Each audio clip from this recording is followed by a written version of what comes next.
Good morning, everyone.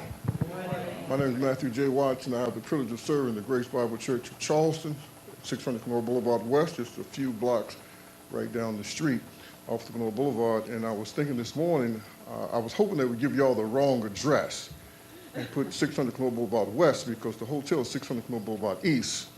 So if you had the wrong address, you're into my church. So when people come there, I say, well, if you give me a small donation, I'll give you the directions back to the hotel.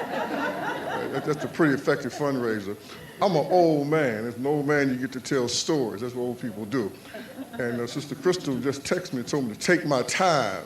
That's very, very dangerous. When I completed my quarter century service at the Grace Bible Church, someone said, pastors have served us so faithfully for a quarter of a century, we ought to take down the clock in the back and put up a picture of him. And one of the mothers of the church said, Lord, no, honey, we can't take down time and put up eternity. But I want to set the record straight about a couple of things, and I appreciate these incredible speakers that's on the dais this morning, and I want to know where Dr. Dinkins' church is, because I want to join it as soon as possible. Incredible people. Read what they laid out to you to read. But a couple of things I just want to kind of add a little nuance to. They said there are about 3.6%, 4% blacks in West Virginia. I qualified that. I said there are about 3.6%, close to 4%, 65,000 black people that are willing to admit that they're black. Right? They write it down on the census. But when I was a boy, there wasn't other, wasn't mixed racial, wasn't biracial. One drop of African blood, you were a Negro. So it's probably close to 10 people, 10% by that definition. And they're treated that way. They just don't know that they're treated like the rest of us who claim to be black. That's one thing. I want to give someone an assignment because when I quote a number, you're not going to believe it. Get your calculator out and take 1.335 billion and multiply it by 4%, 0.04. I went to segregated schools. We learned arithmetic. We can do math in our heads. But I want you guys to do that so that you can know how big and how large this number is. For the last 23 years, I've been a policy advocate. I've been involved with the Tuesday Morning Group. I believe the only black policy think tank that's existed for 20 years. And I'm not exaggerating. If you take the excellent issue of Black by God, look at page 12. And Crystal has put an incredible timeline of the involvement of the Tuesday Morning Group where we've been involved in legislation for the last 20 years. And most of those pieces of legislation, we wrote them. And we gave it to the legislature. They introduced them, but we actually wrote the text for most of those bills on that timeline. So I'm sort of a seasoned veteran in knowing how this stuff up there works and how hard it is to get something done. I'd also say, when you look at those bills, over half of those bills were introduced when the Democrats controlled the executive branch. The Democrats controlled both houses of the legislature. Yet most of the bills were not implemented, were not funded, and were not executed. So it's not like there's been this overwhelming support from the majority of Democrats. Our strongest advocates on the Democratic Party are in this room in terms of who actually speak up for us, who advocate for us, and who expend some political capital trying to advance our agenda. I've written about this, and I've been criticized by writing them. I've said this basically this, is that in West Virginia, we're in a difficult position, right? We are faithfully and loyal to the Democratic Party. My grandmother was a Franklin Delano Roosevelt Democrat. My mother was a Lyndon Baines Johnson Democrat, right? And so it runs deep within my political DNA. But the Democratic Party in West Virginia has taken black people for granted forever. And they continue to do it now, the party itself, and they continue to do it now. And the Republicans have figured out we can win and we can rule and dominate. We don't have to take them seriously at all. We just ignore them.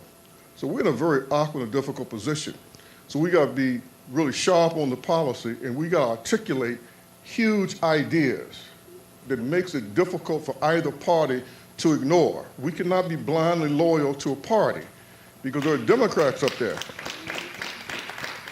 And I'm speaking from a history. There are Democrats up there that won't mention the name minority. They won't mention the name black or African Americans. They know that there's no support for that.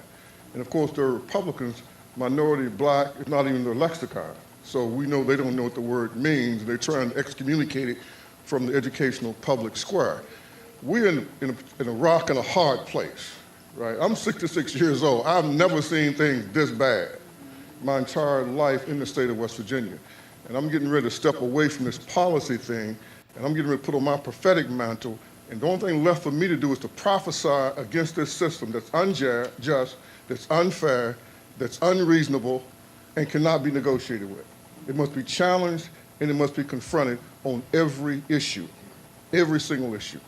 So what is my job?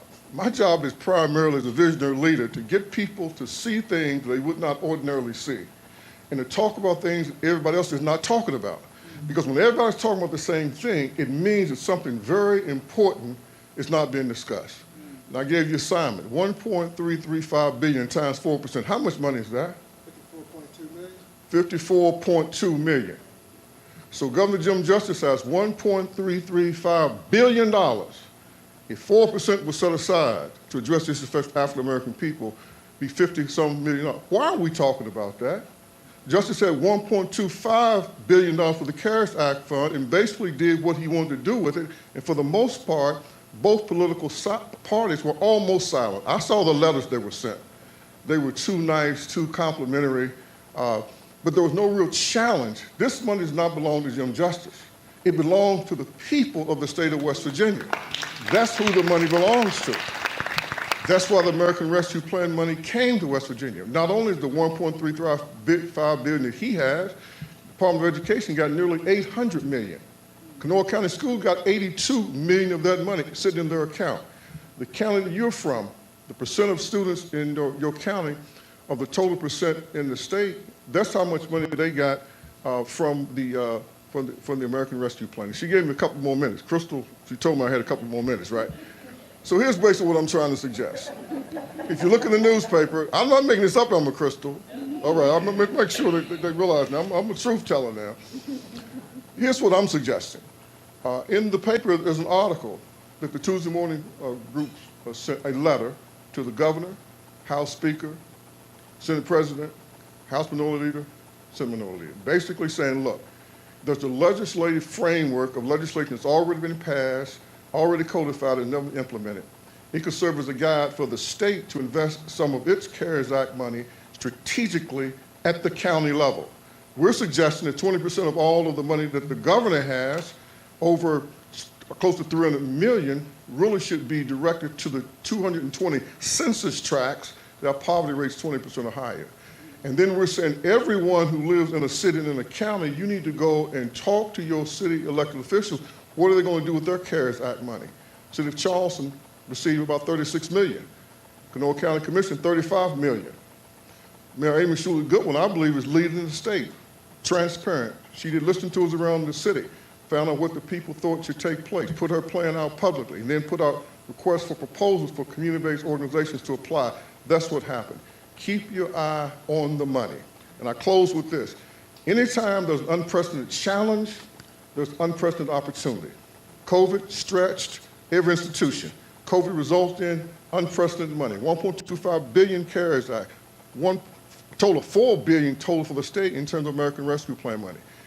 Unprecedented. This is your reparations. If you think you're going to get it, you got another thing coming. This is the closest thing that's going to be to reparations. You got to fight for this money at the city level, at the county level, at the state level, and at the school board level, and bring that money into your communities to address issues that you face there. I'm out of my time. I thank you for yours.